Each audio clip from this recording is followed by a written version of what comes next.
Exactamente, sí, sí. El 10 de diciembre de este año llegaremos al año 40, a los 40, a las 4 décadas de recuperación de la democracia y esperemos que sea para siempre. Eh, Hemos hablado bastante, Tim, respecto de estas fechas y de estos temas y a sabiendas de que todavía se debe recordar lo que sucedió, me parece que podremos empezar a profundizar más en lo que tenemos, ¿no? Profundizar en la democracia, sin perder de vista la memoria, pero haciendo un equilibrio. Me parece que el tiempo en donde había que contar todo eh, ya está satisfecho. Hay, sin que esto signifique obliterar, censurar, ponerle freno a cualquier investigación, mucho menos yo, que me he pasado los últimos 30 años investigando esta cuestión. Pero me parece que eh, como sociedad nos debemos discutir cuáles son aquellas cuestiones que todavía están latentes en esta democracia, que fueron muy negativas durante la dictadura. Antes por ahí de profundizar eso que vos decís, simplemente una reseña, sobre todo de los desaparecidos bolivarenses. Vos decís, hace mucho que venías trabajando, aparecieron nombres, digo, por ahí, para luego sí, empezar a tocar la democracia, lo que falta. Uh-huh. Bueno, si querés desde el origen es en la casa de Horacio Coviella. Por eso la primera edición de este libro, allá por 2005, está dedicada a él. Y el origen es en 10 años antes, o un poco más. Yo militaba con Horacio en los 80 y hasta que me fui a La Plata. Y el libro tenía otro nombre, se llamaba Pentagrama Ausente, porque eran 5 los que en aquel momento faltaban, y hoy hemos llegado a esta cantidad que es más del doble. Aquellos 5 originales los reivindicábamos gracias a la lucha de Suteba, por ejemplo, las juventudes de los partidos políticos, el grupo Artecón, que supo en sus orígenes trabajar estas cuestiones. Así que no tengo ningún mérito más del el haber sido un instrumento de la historia. Fui yo, podría haber sido otro el que hubiese investigado. Si hubiese tenido las mismas condiciones para hacerlo, hubiese llegado a los mismos resultados. Así que, y si querés, avanzo en la reseña. De aquellos 5, dimos un salto cualitativo en la segunda edición del libro, que sumamos a los hermanos Daroqui, y en la tercera edición sumamos a 2 más. En realidad, en la segunda edición sumamos a los 3 hermanitos Daroqui, desaparecidos hasta el día de hoy, y a Griselda Esther Betelu. Y en la última edición sumamos a Rufino y a Santucho. Llegando a 11, y habíamos hablado fuera de micrófono que la número 12 podría haber sido Teresa Dulbeco, pero esa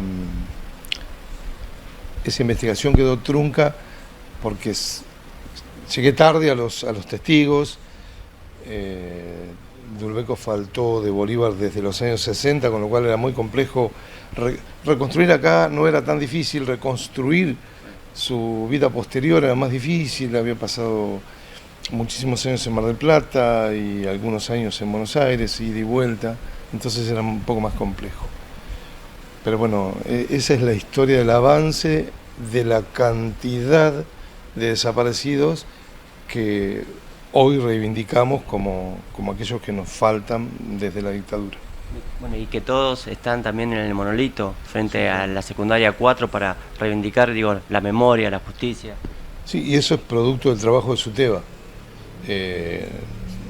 Lo diré cada vez que pueda porque es la verdad. Todos nos hemos nutrido de las enseñanzas que nos dejó Suteba fundamentalmente en los años 90. Había mucho trabajo, mucha capacidad para pelear estos temas, pero también estos temas estaban más expuestos, más en la agenda pública. Y en la agenda política estaban, pero de modo negativo, había cierto negacionismo, la canallada de Menem, con el tema de los indultos.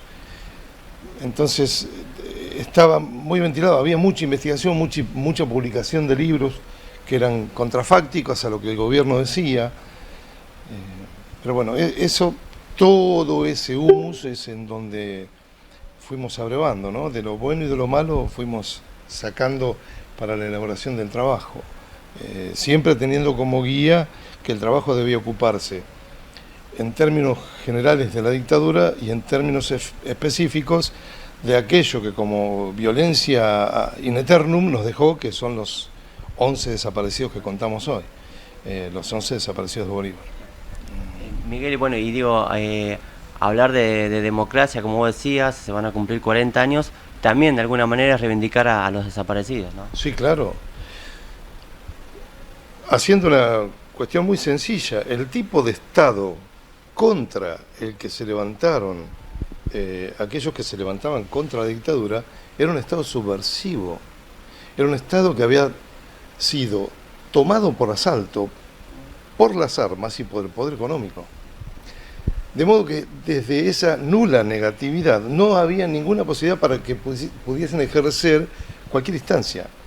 Lo hicieron, y del modo más atroz que se conoce en la historia argentina, incluso llegando a aberraciones que no se han repetido en otros lugares del mundo, como por ejemplo la apropiación de los hijos de sus propias víctimas, 500 bebés apropiados, de los cuales todavía nos quedan 300 por recuperar, 300 y pico, 350 por recuperar. De modo que el militante que entregó su vida o que militó y puso el cuerpo y fue a la cárcel, fue al exilio, fue a las mazmorras de la dictadura, era un hombre de la democracia. Por ahí habría individuos que no fueran demócratas, sobre eso no puedo opinar, no sé de los individuos, pero sí que la pelea era por rescatar al Estado de quienes se lo habían apropiado.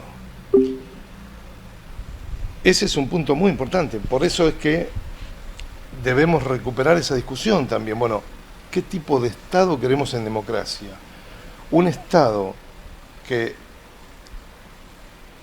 se desligue de todo aquello que lo vincula, porque hay muchas cuestiones que están todavía latentes ahí en el Estado, hay mucha vocación golpista en un gran sector de la política argentina, hay medios de comunicación que ventilan permanentemente el negacionismo de la dictadura, la violencia es mentir, como dice el indio, y mienten permanentemente, al amparo de lo que les permite el Estado también, ¿no? Bueno, el Estado si puede obrar por acción o por omisión, con lo cual es una discusión que a mí me parece muy interesante para dar en lo sucesivo.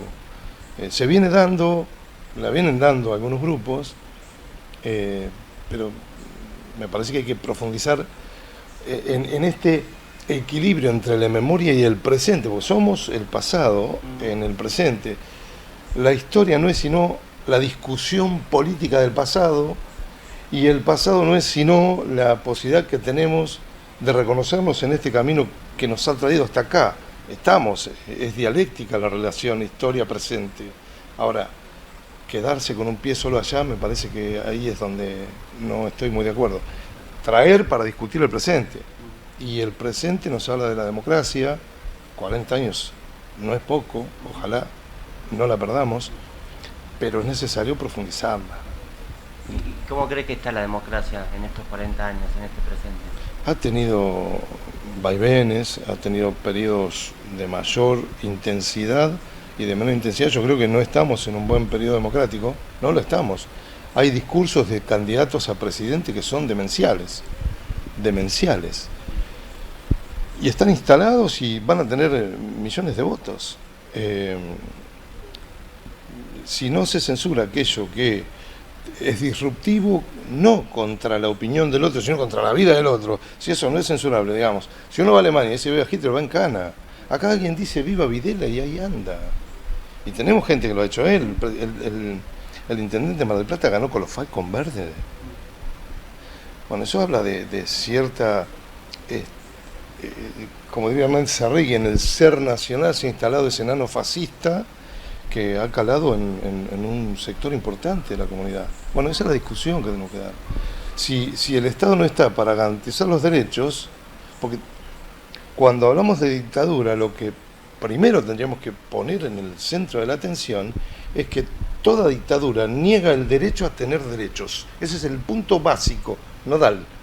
Me destaca de todo aquello que me permite acceder a los derechos.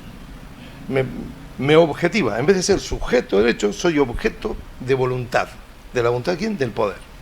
Ese es, en esencia, técnicamente lo que yo podría denominar una dictadura. Aquello que impide el acceso al ejercicio de los derechos. Ahora bien, si en democracia hay derechos que no se pueden ejercer del todo, se complica la democracia. ¿Es una democracia condicionada? Sí, lo es, y estoy dispuesto a discutirla. Acá vos sos muy buen anfitrión, por ahí no tenés ganas de discutírmelo, pero sí tengo ganas de discutir ese punto. Es una democracia condicionada, amenazada, autopatrullada por un gran sector del arco político, y perdón por la insistencia, pero los partidos políticos son los que juegan el juego democrático. Son los que están allí para representarnos y para gobernar. Y el resto para oponerse en aquello que sea menester oponerse. Ahora, ese sería el juego al que todo ciudadano aspira. Y a veces el ciudadano también, como dice O'Donnell, no hace como que la democracia delegativa, es como que va, vota, delega y listo. Absolutamente de acuerdo. Cierto pensamiento mágico, ¿no? Yo deposito algo en una urna y eso por 4 años me va a resolver. No, militala. A eso voy, a discutir, a formar parte de la discusión democrática. La democrática es un ejercicio conflictivo al que no hay que tenerle miedo. Hay que tener miedo cuando dice, ay, yo no tengo conflicto, entonces estás mal, fiera. Decime de qué parte de la meta te encontrás, porque estás en problema. Digamos, o de qué sector de la sartén. Si está el mango, bueno, no hay problema, no hay conflicto, mejor para vos. Conservá, hacete conservador. Pero si estás en la sartén y te están haciendo saltar, no es que no tenés conflicto, no te das cuenta que lo tenés. Bueno, en el juego democrático no hay que tenerle miedo a ese conflicto. Bueno, ese conflicto, la discusión por expandir los límites de la democracia hasta donde se pueda. Siempre va a haber amenazas, obviamente, desde que el mundo es mundo. Ahora, si profundizamos la democracia, esas amenazas se empequeñecen, porque la ciudadanía se empodera, ¿no? No me quiero poner pesado con las citas, pero yo como no tengo ninguna idea propia, me apropio de los inteligentes para parecer tal. Y Martí decía, solo conocer os hará libre, solo la verdad nos hará libre, conocer la verdad. Y bueno, y la única manera de conocer es metiéndose y discutiendo, en cualquier lugar, pero discutir. ¿Y crees que estas situaciones, estos discursos que vos mencionaste al pasar recién, pueden poner en riesgo la democracia? Sí, porque yo pongo ejemplo de tiros y troyanos.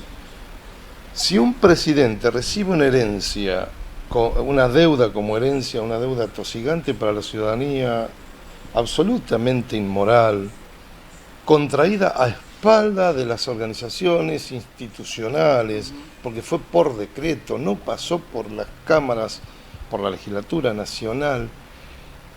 Si el presidente entrante, estoy hablando en este caso de Fernández, legitima eso, con acuerdos que son contrarios a los intereses nacionales, pone en peligro la democracia, porque falta a su palabra. Fue elegido para otra cosa, no para continuar a Macri en eso. Esa continuidad es complicada, y lo dice alguien que no es precisamente macrista. Mi pensamiento es absolutamente conocido, pero me parece que es una crítica que hay que hacer. Yo no le tengo miedo a esa crítica. Porque Macri es la continuidad del menemismo, la continuidad del proceso desde el punto de vista político. Entonces no podemos. Y pone en riesgo la democracia porque aquel que no está dentro de la posibilidad de consumo, precisamente por las condiciones lamentables en que se encuentra la sociedad argentina, ¿qué le importa lo florido de un discurso si no llega a la noche, no a fin de mes, a la noche a comer? Y no llegar a la noche para uno puede ser un problema, para cientos de miles, para millones, es un problema político, es un problema de la democracia. O por lo menos eso, por ahí estoy muy equivocado en lo que pienso, pero es mi opinión, que por ahí es muy pobre, pero eso es lo que pienso, digamos, ¿eh? Lo digo con nombre y apellido además. Miguel, para cerrar, y volviendo al tema más allá de la importancia, ¿no?, de los 40 años que se van a cumplir hacia fin del 23 de la democracia, digo, esta cuestión del golpe cívico-militar, digo, ¿sigue abierta la herida? ¿Está saldada? No puede estar saldada una herida que no tiene nombre, que no han vuelto al nido aquellos que están desaparecidos. Digo cariñosamente, como decían las madres al principio, que vuelvan al nido. Nos faltan 350 chicos, la deuda externa la estamos pagando, esa deuda externa, sumada a la que nos dejó el macrismo. No son cosas menores, son de la dictadura, y políticas que se ejercieron durante la dictadura. Ese es el punto, eso es lo que tenemos que discutir y profundizar. No se va a saldar hasta que no sepamos quiénes fueron y dónde están.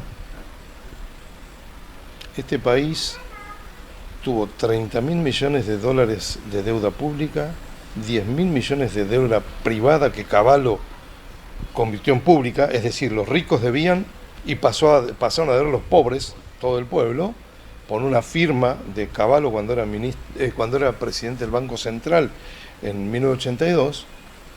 Dejó cientos de miles de exiliados, dejó 30.000 desaparecidos, dejó 500 bebés secuestrados, que hoy son hombres. Todas son heridas abiertas. Hasta que eso no se salde, seguiremos con la herida abierta. El punto es qué hacemos con esa herida, ¿no? Si peleamos para sanearla o si nos quedamos mirándola.